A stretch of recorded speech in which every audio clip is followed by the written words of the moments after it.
Cool.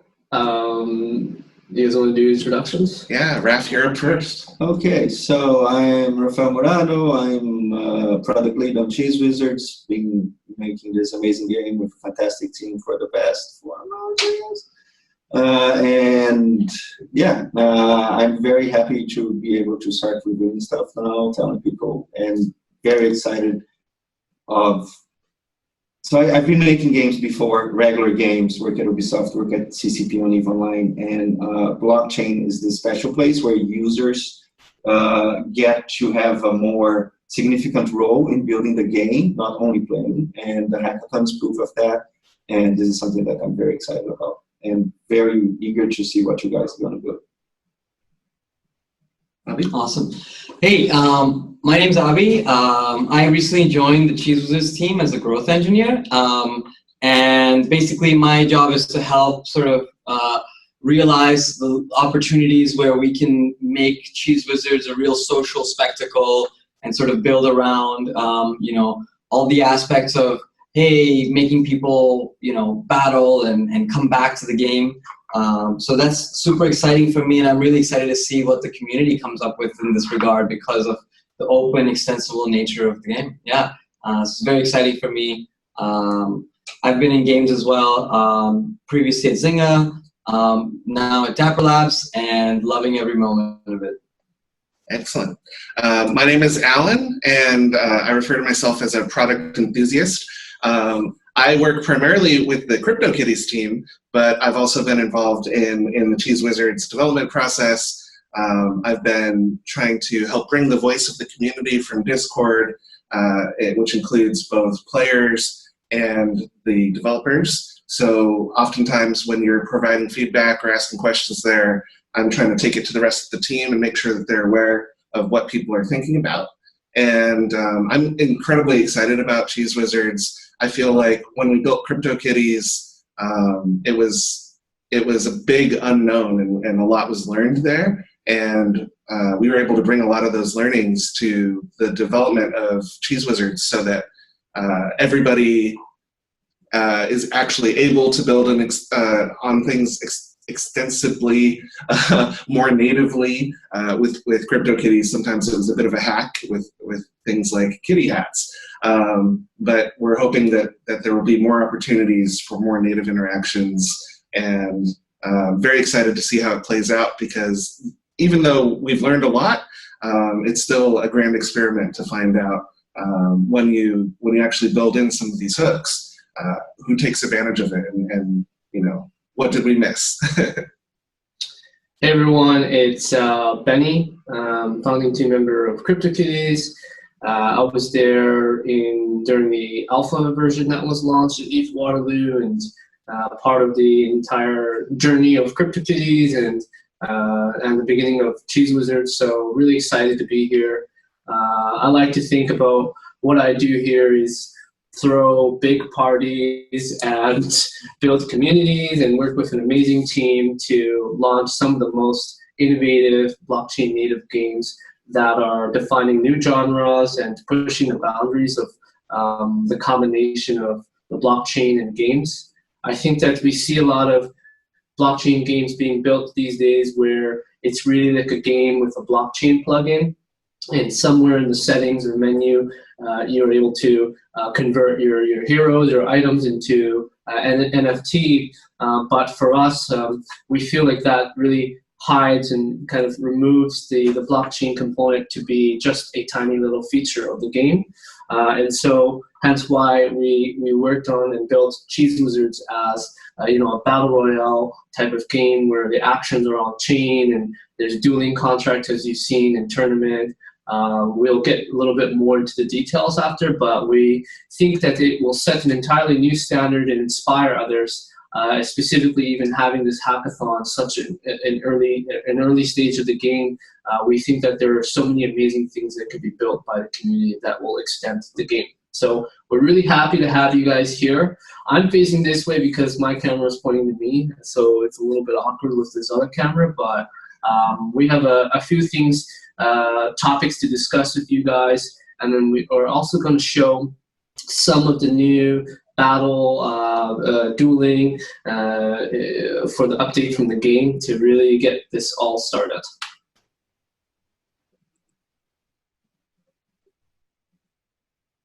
So the first topic here is the mechanics and the smart contracts. Yeah, so I think I can kick things off by talking a little bit more about the mechanics of Cheeze Wizards.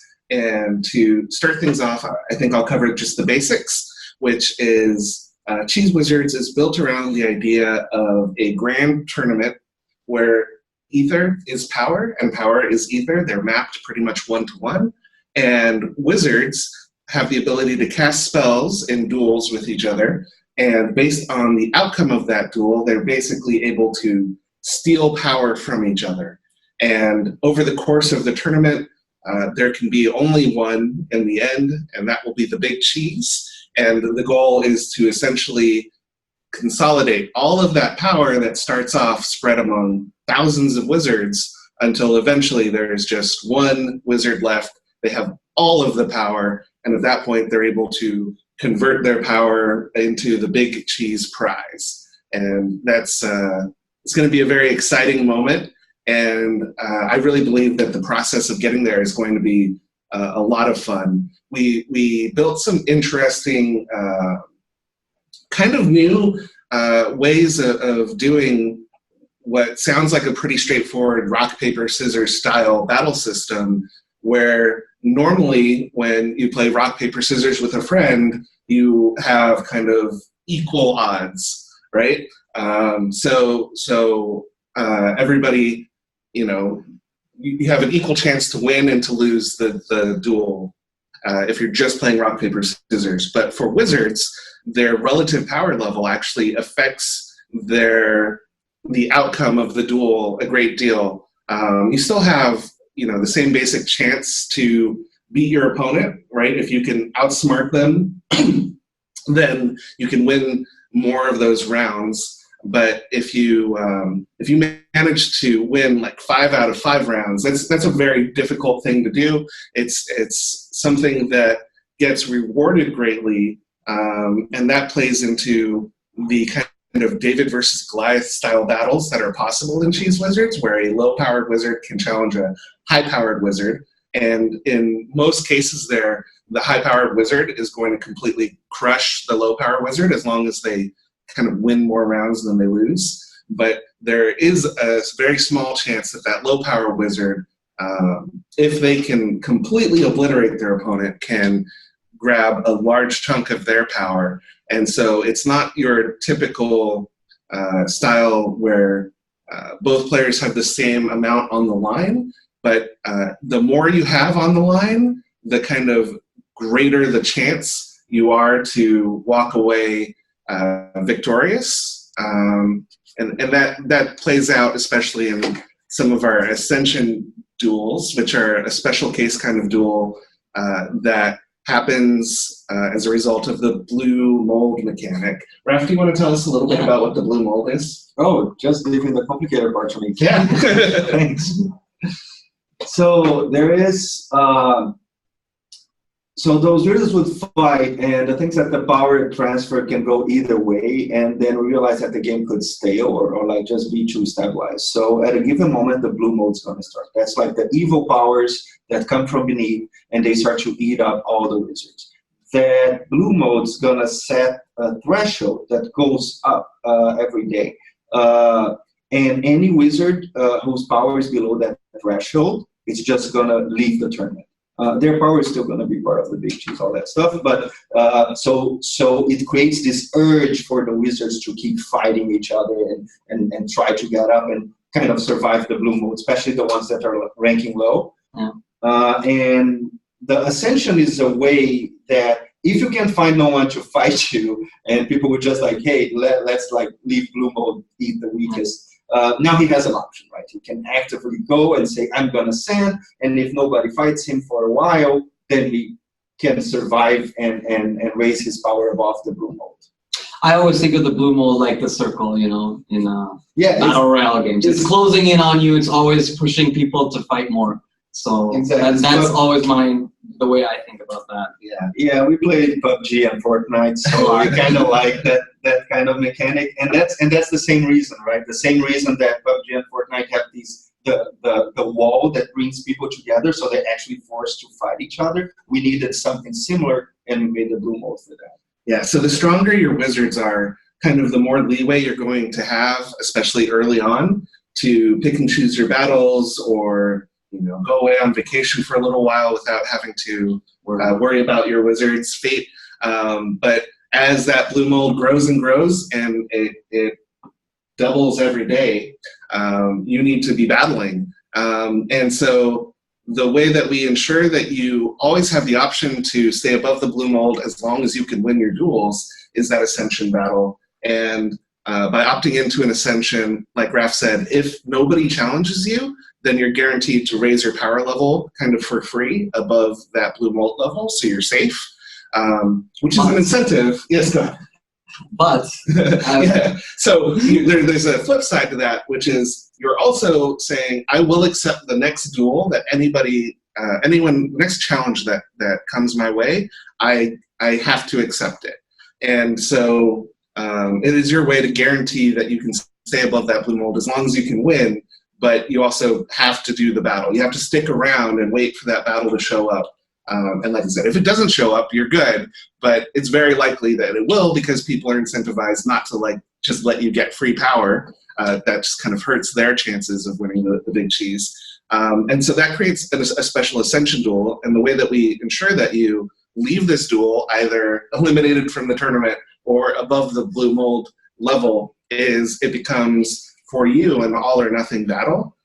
Whereas normally, you can end up in a tie, or you can end up just taking a small amount of power from an opponent. That might not be enough to raise you above the blue mold level. So in an Ascension battle, you're guaranteed to get above that blue mold level if you can win, and there's special rules that have to do with basically your relative power against your opponent.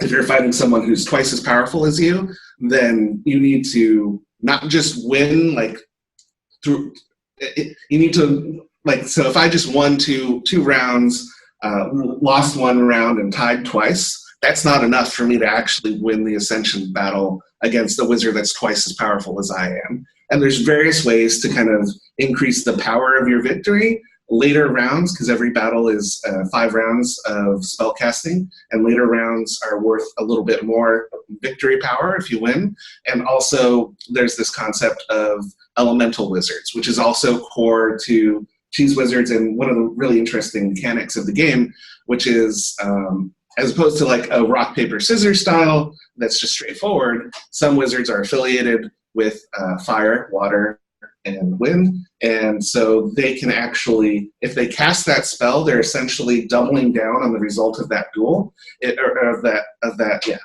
that particular round. If they are a fire wizard, they cast a fire spell and they win, that victory basically counts double, or it counts more. I don't believe the numbers are quite double, but it counts more. And then if they lose when using their affiliated spell, then it counts extra against them. And of course, if they use their affiliated spell against an opponent who uses their affiliated spell and they win, then that's where it's kind of a double effect.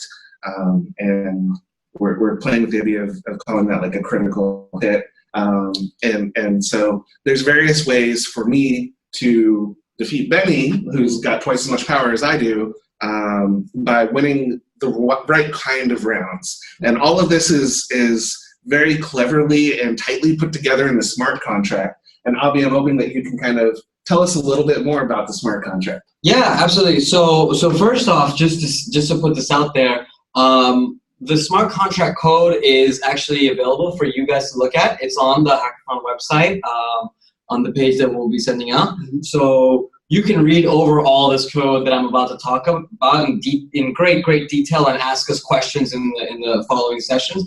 But what I'm going to do is just give you sort of a high-level rundown of what are the different parts of the smart contract code, because there's a couple of things. And then we'll go through sort of the individual responsibilities of each of these smart contracts, so you know where to look for what you want to find and what parts of logic. So the first thing that people sort of ever touch in Cheeze Wizards was the Cheeze Wizards pre-sale token, right?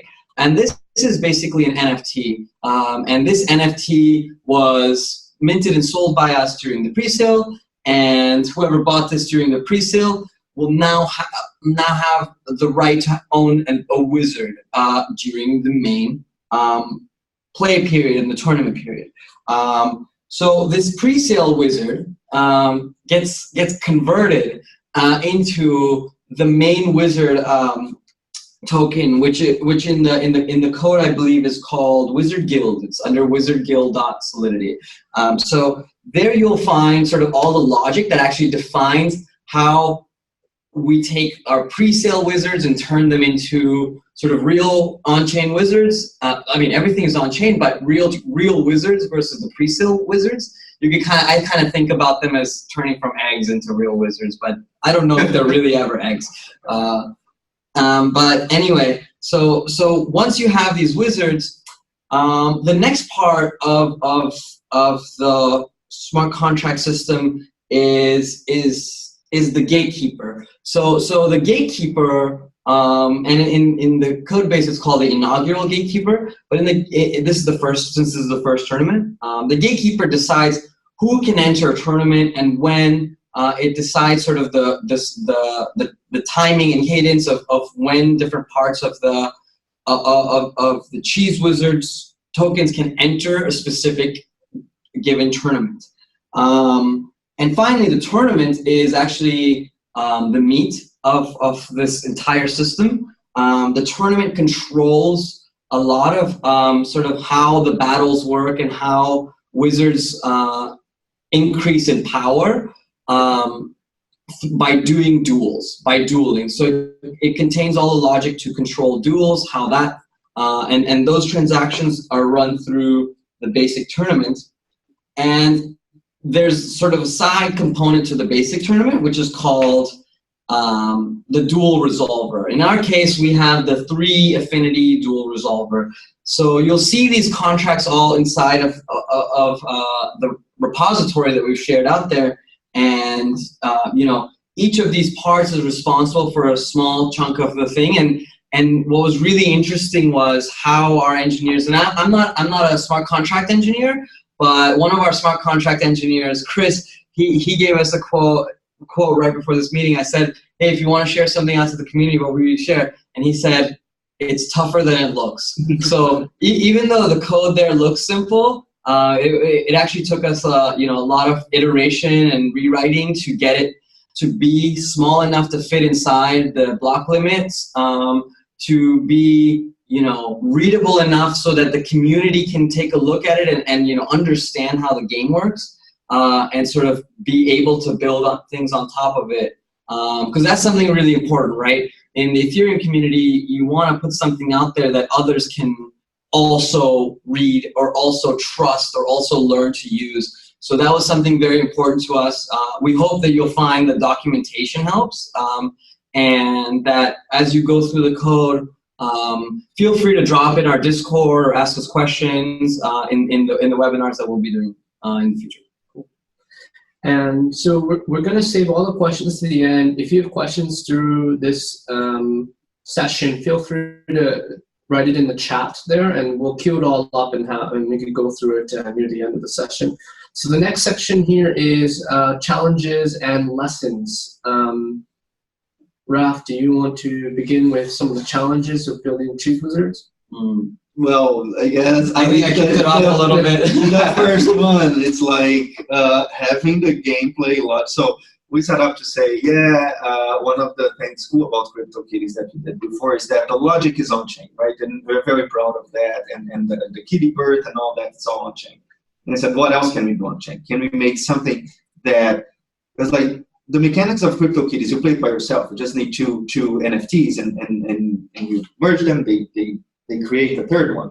And you're like, so what if I can actually, like, I need someone else? What if I try to do like PvP or a combat mechanic? And we thought of the simplest mechanic we could find as a reference that was like rock, paper, scissors. And then smart contracts and blockchain happens, and it's super complicated to get that going. And then there are other challenges, right? Like, so we have this concept of fight windows. You're going to see some slides later. This is an interesting, because it's not like from the blockchain itself, but it's kind of because of blockchain, because we don't have the amount of users that other games do. So just finding people to play with online at the same time is going to be a tricky thing. So what we do, we limited the amount of time that can be fought. But then it's like, oh, it's all around the world. So we need different times for different people. And then you're going to see, so there are like different blocks. Every 8 hours, there's a 2-hour window where you can fight. So we're sure that no matter where you are in the world, you'll be able to have two while you're awake. And that's the only moment you can fight. So we have to think of all these things and put it on chain.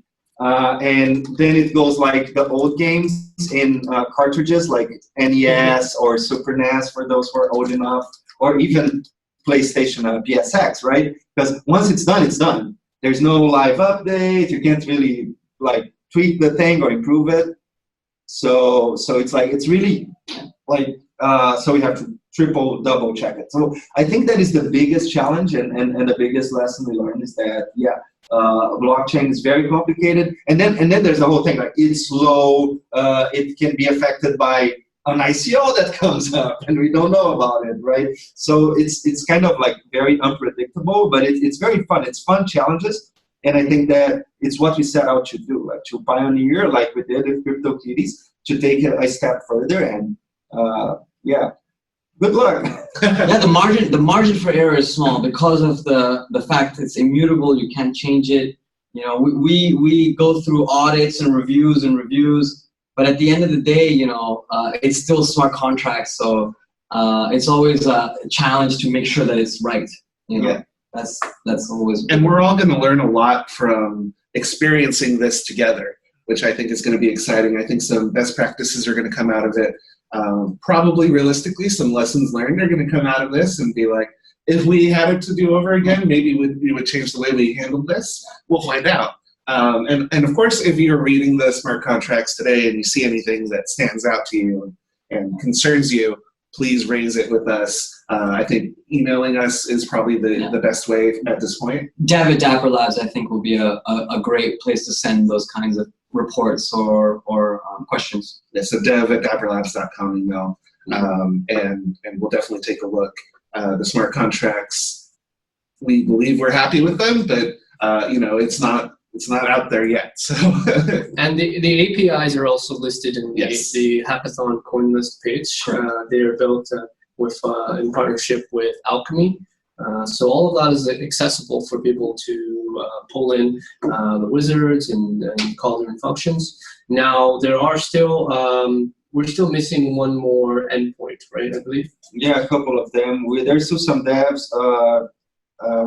They were supposed to come out next week, but there are some issues. But probably late next week, worst case early the other one. Because you have to finish the end-to-end dual stuff, and then Alchemy is going to provide those final dual-related APIs. So we're moving on to talking about some project ideas. Some of it is from the blog post that we had that we've written, and then following after that, we're going to do a quick presentation update on some of the battling and the dueling. So that you guys have an idea of what it would potentially look like, and then we'll open it up for questions. So the three categories for the hackathon are tools and features, third-party experiences, and tournaments and league. And for tools and features, some of the things that we thought about was a power exchange. This one's a very interesting one. I think, Alan, you have a better idea of what the power exchange is. Sure. So one of the interesting things that we've built into Cheeze Wizards is the ability to essentially have two wizards and have one, instead of making them duel each other in order to transfer their power, the owner of a wizard can basically give permission to transfer all of their power to a different wizard. And as we've seen on blockchain's very good at marketplaces. And so this kind of opens the door for a power marketplace within certain restrictions. You can't transfer like half of your power to another wizard, It's an all or nothing. But this creates the opportunity to create something like a power exchange marketplace. I believe our plan is to offer the feature to consolidate your own wizards natively within the Cheeze Wizards experience, but the smart contract, the way the functions are designed is it will allow for one of you to create a power exchange marketplace, which I personally think is going to be a huge opportunity. And speaking for myself, if I did rather well in the Cheeze Wizards tournament and managed to 10x or 100x my wizard's power, that is something that I would seriously consider selling to somebody else who has kind of bigger aspirations in mind, who wants to be the big cheese. Like, I'd be pretty happy just kind of increasing my power level and then selling that to somebody else. And if there's a power exchange market, I can hold on to my wizard, which I still really like. Like, I have a kind of connection with my wizard. I use my kitty trick on it. You know, it's got a nice little kitty cap, and I want to hold on to that thing as a collectible. But I might want to sell my power. And so our hope is that there will be a power marketplace, maybe competing power marketplaces. There's a number of different ways that can be implemented, and really excited to see what everybody comes up with, and happy to share some of our ideas more specifically in Discord and whatnot. And then the second idea here is stat scanner. So obviously there's going to be a lot of duels that are going to be happening, and people want to know, dig into the analytics, right? I've heard some parties who have a data person who's going to be running the models and understanding what are some of the trends of the other parties or with other teams, so then they could kind of pick the targets they want to duel and have a strategy built around that. So there's many ideas around, you know, pulling in this data. It's all of it's on chain, so there could be very interesting tools here. And as Alan said, you really have the two choices, right? Either you built an exchange using 0x launch kit, and where people could buy and sell the wizard, or you build a power exchange where you keep your wizard but you sell the power. And the fourth thing here is more of a fun thing. We think that one of the early ideas of Cheeze Wizards was there's a lot of Twitter debates or Twitter feuds that happen amongst some of the top influencers in the blockchain crypto space. And we figured that, hey, you know, why not settle your arguments on a Cheeze Wizard duel? And so we found that it could be some really interesting things where you build a tool that insults other people or gets them amped up, either with Jiffy integration or something like that. And cheese puns, right? And cheese puns, of course. So then we're going to move to third-party experiences. There's Cheeze, the bounty hunter.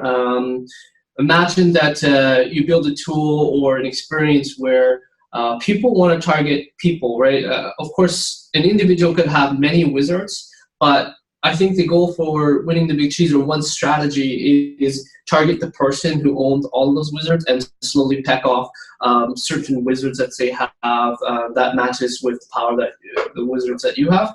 So that's an interesting third-party experience. Free-to-play duels. So this kind of is in a way a battle simulator, right? For people to test and get a feel for what the duels are before they actually commit to a real one. And then the third one, which is another cheeky idea from us, is a cheesy dating simulator, which would pull in a lot of, I guess, CryptoKitty elements and breeding, or maybe taking the wizards on a date. So some fun ideas here. I'm sure that you guys would have a lot more interesting ideas for third-party experiences. And the big one here, which really started off this entire exploration around Cheezyverse, is around community-run tournaments. Do you want to talk more about this concept of decentralized tournaments? Yeah, sure. So, so just kind of going back to our sort of tournaments contract, everything is sort of broken into components. So the wizards by themselves are their own NFT, and the wizards never die. Their pain is all enduring and forever. So they can never die. They always must battle. And what that means for you guys is that you guys can create your own tournament contracts and your own dual resolvers that will really allow you to extend, what is possible in a duel. So what we're building right now is our version of the duel. We want you to think about what your version of the duels and tournaments actually looks like. Maybe you have a different tournament bracket structure. Maybe your duels resolve in a different way, completely opposite of what we tried to do. All this is possible because the central token is completely controlled by you. You own your wizards. You can use them in whichever tournaments you want. Power in Wizards is a concept that is sort of per tournament. Am I right? So it's not like you can't, even though your power may get depleted in one tournament, you can always recharge it and go to the next tournament using things like a community power exchange or buying more wizards and transferring power over to your wizard.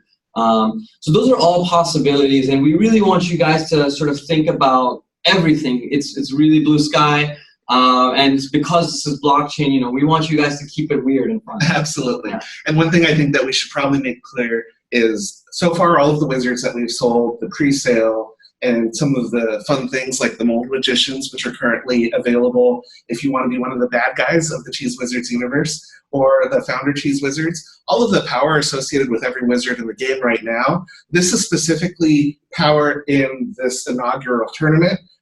This is power that works towards becoming the big cheese of that tournament. And so any additional tournaments that come out, wizards won't have power inherently unless the creator of that tournament wants to give them power inherently, which is entirely an option that they have. But when you think of power levels, and when the power levels that you see today, think of that in terms of power level within the Big Cheese tournament. You have to use it in the Big Cheese tournament, or sell it on the power exchange if that comes up, because that blue mold will eat that power. You can't save it for another tournament because that power is specifically for this inaugural Big Cheese tournament that we're holding.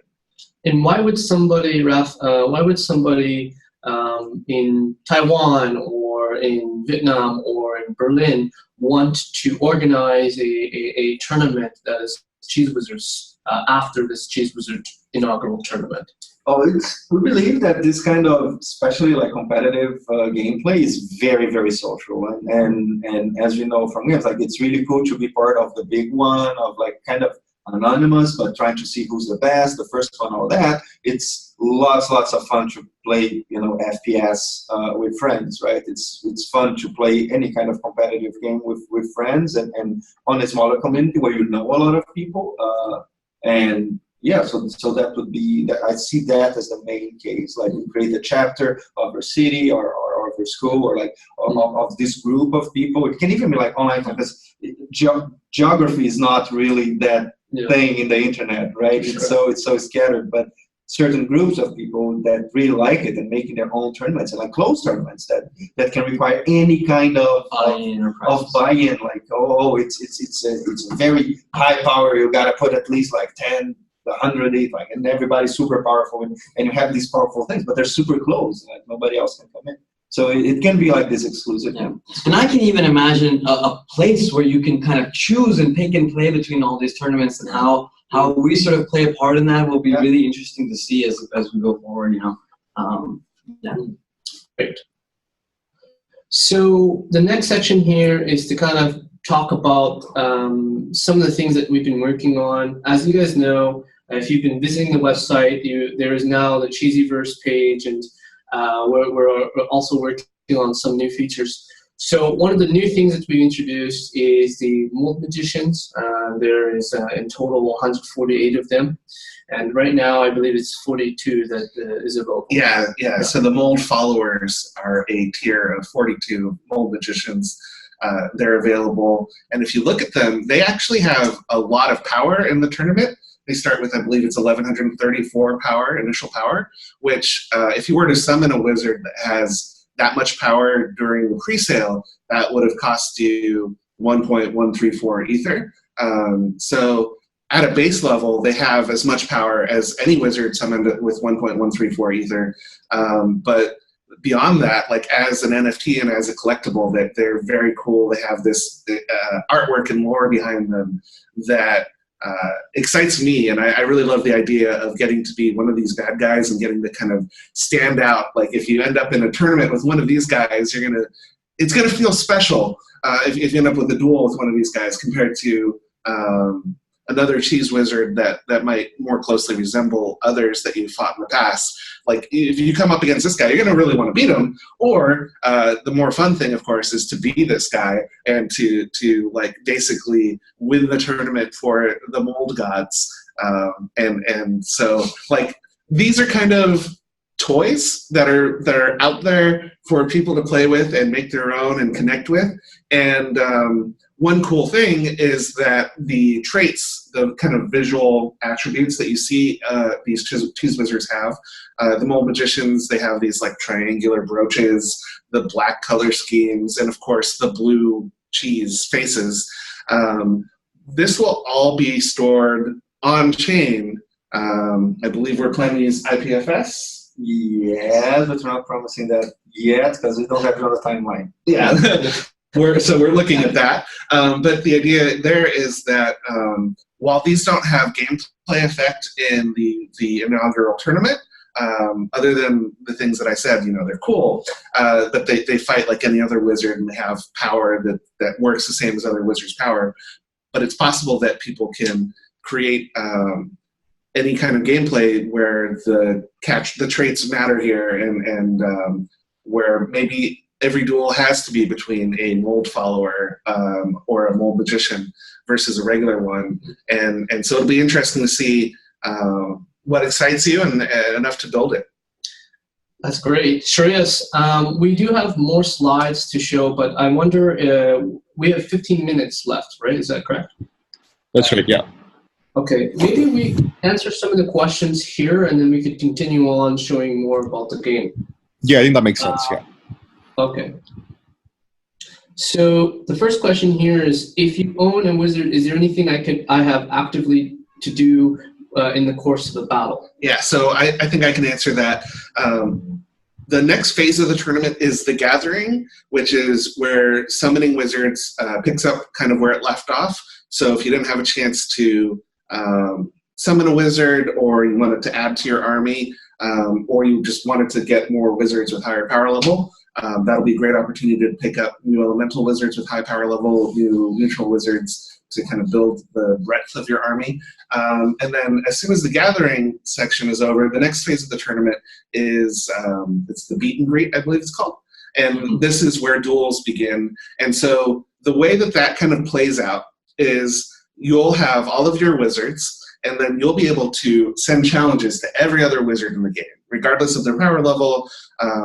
And so I might find Abi's wizard, and I have a fire wizard, and he has a water wizard, and I think I can mind game him and defeat him, even though his element is naturally stronger than my element. So I challenge Abi, and basically Abi will see on his screen, this wizard has a challenge from that wizard, which is owned by that player. Do you want to accept? And then if Abi accepts, then the next thing that happens is he forecasts 5 spells. So he chooses what 5 spells he's going to cast in the tournament or in the duel, and kind of saves that as a secret on his computer, hashes it, and sends his commitment to use those moves, even though nobody can tell what those moves are, to us. And then I, on my screen, see Abi's wizard has accepted your duel. Now you have a few minutes for you to decide to forecast your spells. And so I will go in and I'll be like, all right, I know Abi, I know that he knows that I know that he knows that I know. And so I'm gonna go another level, and I'm gonna completely destroy Abi, so I'll choose my spells. And then basically I'll do the same thing. I'll create a commitment. I'm going to fight Abi, who has his power level. I'm gonna use these moves, which can be revealed by my secret key. It's hashed, and I send it again to the Cheeze Wizards site, which takes those 2 hashes, sends them on chain, and basically commits us both to the duel. And then the next thing that happens is the reveal, where we basically say, okay, now that we're both locked into this duel, now that our moves are both locked in, let's reveal what our moves are, which is sharing our key that kind of unlocks the moves. and forgive my lack of technical wording, but and then we're both going to see that duel appear on our computer or device, whatever we're using, and we'll be able to watch how the duel plays out. Benny, do we actually have? We can get into the. We'll show a little bit of the real. Yeah, but that's very good information to share. So the next question here is: are properties affecting the gameplay? Is power, quote, affinity type to the only parameters that drive the tournament? Yeah, right. Yeah, That's right. It's very straightforward. Yeah. And player skill. Yes. So power and player skill, but And affinity. and affinity, but not. No. Not your cape, not your hat. Not your hat, Doesn't not actually your affect the battling. Yes. It just affects how cool your wizard is, really. So you do want that.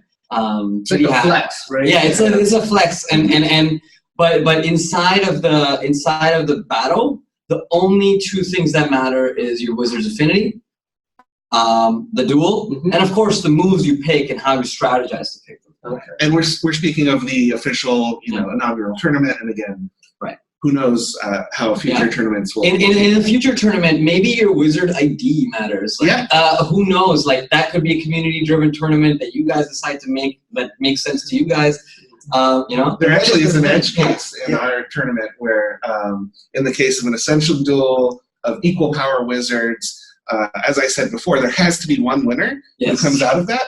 And so the tiebreaker in a very, very slim edge case of a complete tie with equal power wizards is actually the smaller ID wins that tournament. So which is why I mentioned that. Yeah. So there is a reason. So it's possible that the ID can actually factor in, but only in very specific circumstances. But also that's one of the things of the hackathon, right? All the unique visuals and the different hats and the different ones, the different capes. We leave those as toys, as like I don't know, objects that are to be manipulated. So if in the hackathon a game comes out where the hat is your defense and the wand is your attack, fine, go crazy. Like that's exactly why we set these little pieces and we leave them open, because we expect people to build on top of it. We don't want to build the whole thing because it's blockchain. It's for everyone. Everyone has to build it, not us.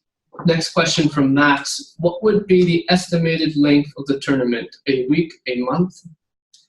Something between both. It really depends on the amount of wizards that are in and how often people fight. Of course, and one of the things that we have is the blue mode, exactly that starts to slowly turn the heat up to close the walls and make people go faster, because we want it to end, but depending on how many wizards are there and how often people fight, it should be between those that time.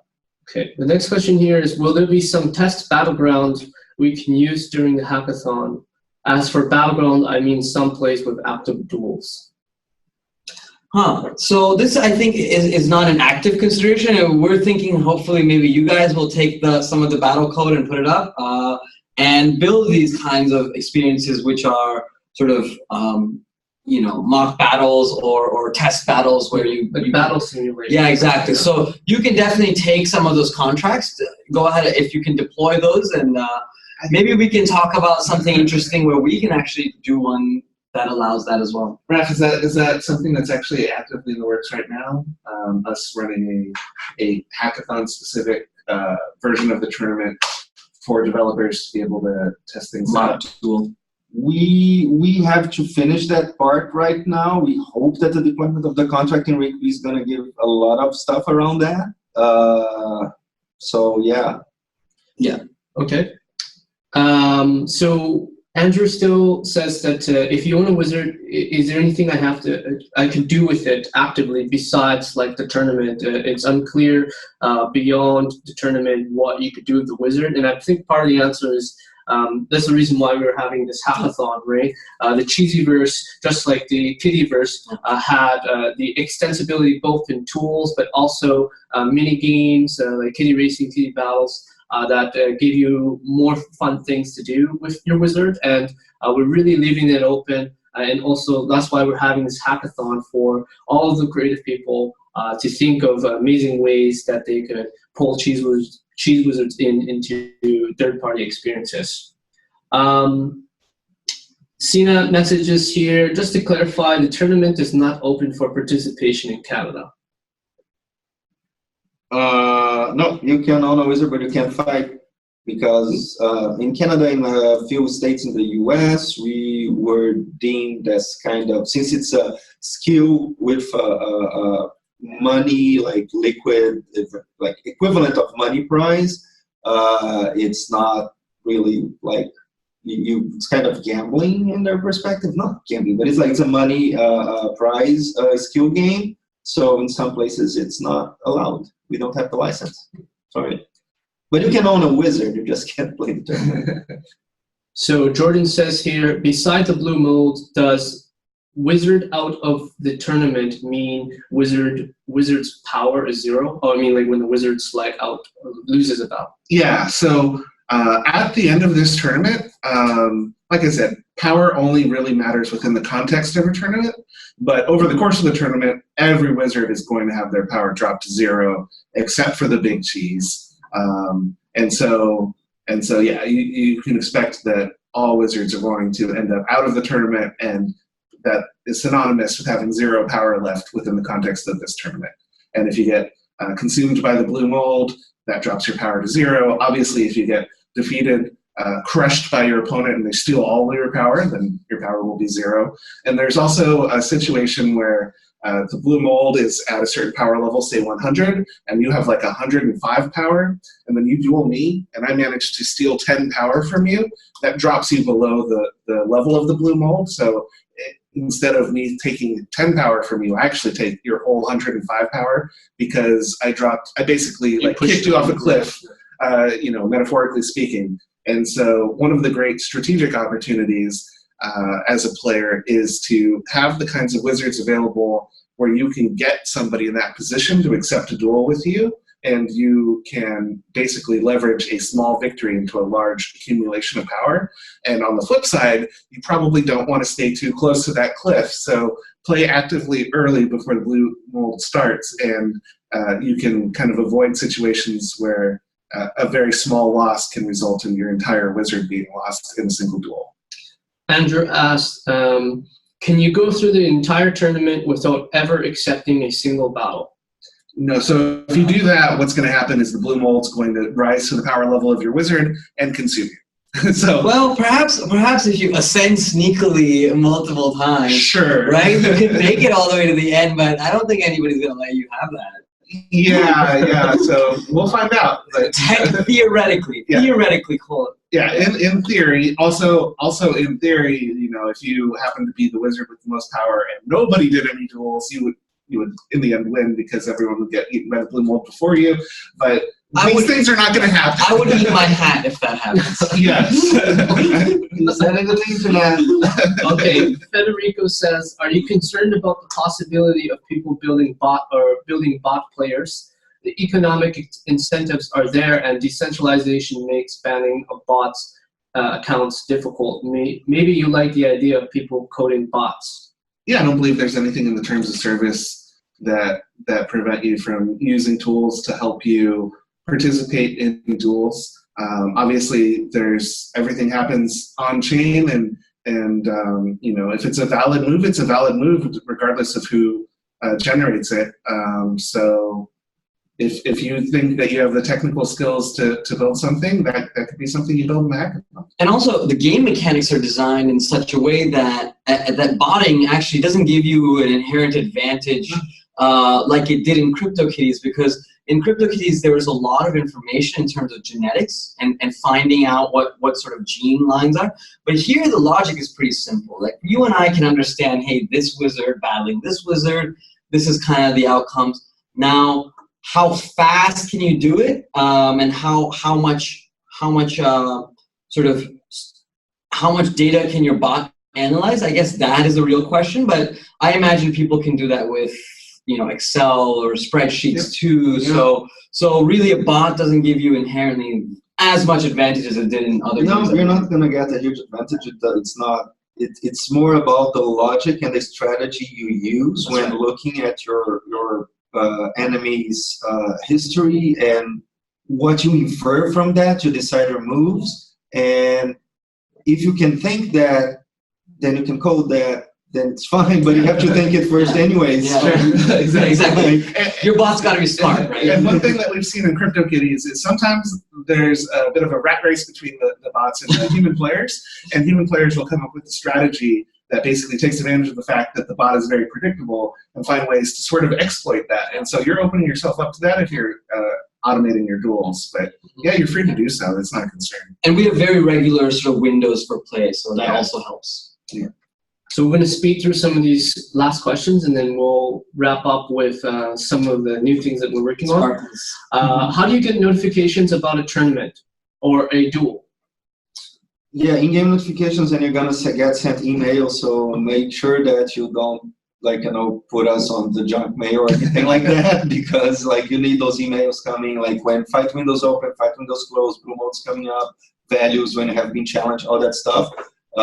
Email is the safest one, the best one we have, and also if you keep the page open, it's gonna pop up with Desktop notifications. notifications. Yeah. Okay. And you do want to keep the page open, because part of what we're going to use to help suggest duels is your status. So if you're online and active, then your people are going to be suggested that they should duel you, because they'll actually be able to get action. So if you have the game open, that's your best way to find duels. And just make sure one of the 50 tabs open. and though this is not exactly notifications, we're also planning to add some social stuff. So when somebody challenges you, we're kind of going to ask them to tweet at you or something like that, or you can tweet back at your opponents. Yeah. So that's another way of being notified. Hey, somebody challenged me, or hey, I'm ready to accept this battle. Yeah, exactly. I can answer the next one. So it says, when will parameters like head08, expt104, or quote from Mold Wizards get a name on OpenSea? Does property tier 7 actually mean anything? So we're going to be working with the community and also our comms team to figure out a way to pull different names. As you've seen with the want names and certain other items, a lot of it has come from the community. So if you have interesting names you want to suggest, feel free to drop into Discord and see what people think about the names and have some form of a vote. We're going to have some polls on Twitter that will help accelerate it. So we really want it to be built by the community and have the community contribute these names. That's way more fun. Yeah, totally. Okay, we're going to just go through the rest of the slides here. I know that we have 2 minutes, so I'm really going to blast through it. And all of this is going to be recorded, so you could flip back and see in terms of narrating all of these different things that we're working on. That will be for another time.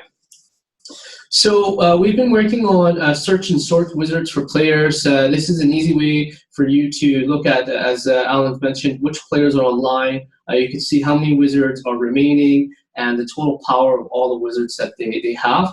And there are ways to kind of filter and toggle this to find that certain player that you're looking to target. And on the flip side, you could also target wizards. So you could, on this page, search for wizards that are a certain power level, a certain affinity, and you'll have all those parameters to adjust to. Another big thing for Cheeze Wizards is social sharing. We realized with CryptoKitties, when you share your kitty, in the very beginning, it's like the same image all the time, and it wasn't very interactive. So one of the big things that Avi and the team has been working on is having interactive OG images for social sharing that pulls in the name of the individual or the player and the wizards that would be battling through different phases. So it's going to be super interactive and social. And here you could see the send and accept challenge screen. So you could find a duel. You'll see different wizards that are dueling right now. And you could, on the right side here, My Duels, which is kind of like a notification center, to see all the different duels and challenges that you've received. This is the duel schedule page. You'll see all of the duel windows or the fight windows and when it'll be live. There you'll see rest periods and ascension. All of this is still a mock-up, and it's not the final complete version, but this gives you an idea of a screen where all of the live duels that are happening globally. And in this page, you could see the history. So on your individual profile, you'll see that this person is offline. and you can see the history of all the battles this individual's had, and all of the spells, and you can click Replay Duel, which I'll jump into very quickly. This is a fight result page in higher fidelity. It just basically, you could actually skip the playing of the duel. There's an animation that's really, really cool, but if you don't want to really watch it, you just want to see the results, you could just jump here and then see what spells and who won and how much power has been transferred. Here's another very cool interactive image. I think the other one was more going to be closer to the final, but the other one was the L, and this is the win. Yeah. We're working on a trailer storyboard. That's really exciting. As I don't know if we mentioned, the wizards are animated, so you will see them moving and breathing. It's choppy online, but it's actually smooth. Correct. Yeah, it looks beautiful. And you'll see them casting spells and being hit. Here are some of the early explorations of that. Here are what the spells look like, the fight animations. And here it is in context of like leading to the results page. There's quite a lot, and you can see how different spells and how it's some of it's neutral and some of it's fire. And then I have a video here. This is just released, so it's the first time you'll see the fight animations. It may be a little bit delayed, but this is what the duel will look like. And I believe you'll be able to go to YouTube and see this in its full story soon. Yes. Yeah. Yeah, so don't worry about this. Like, there's gonna be beautiful in YouTube in a bit. Oh, it is really choppy. It is pretty choppy. All right. You will see it on Twitter in the next hour or two. It's really good. You should check it out. It's in high fidelity. And I think that pretty much wraps up our call here. If you have any other questions, feel free to pop into the Discord channel, or also check out the CoinList Cheeze Wizard page to access all of the API and smart contracts. If you have developer questions or questions about the game, or you wanna pitch some ideas, feel free to join the Find a Team channel to match up with other developers. Or on the other side, join the Hackathon channel on Discord for any other questions. So we want to thank you so much for hopping on this call, and we're really excited to kickstart Cheeze Wizards and the Cheeze Wizard Hackathon, and we hope to speak very soon. We can't wait to see what you build. Yeah, thank you very much. Thank Thank you.